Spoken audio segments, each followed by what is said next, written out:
Thank you, Madam Speaker.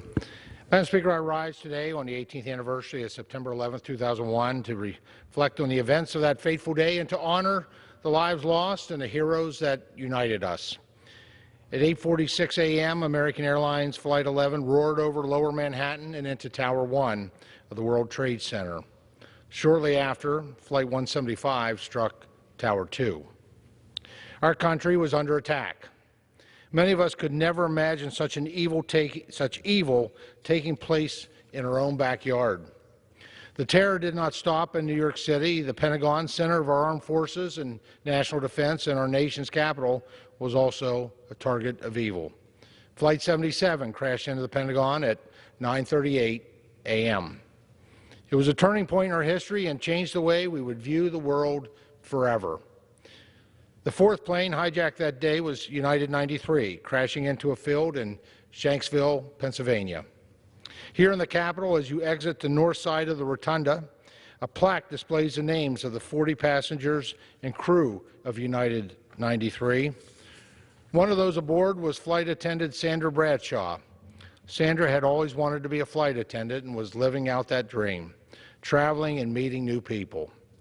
At 9:30 a.m. on 9/11, she called her husband and told him that United 93 had been hijacked.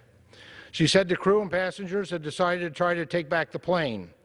Their sacrifice saved countless lives, and I can't help think they may have saved this very building where we sit today from destruction. Our country's fight against terrorism did not happen on a battlefield on the other side of the world, but over the skies of Pennsylvania, New York, and Virginia, by ordinary American citizens. The courage and bravery of Flight 93 was not the only heroism on display that day.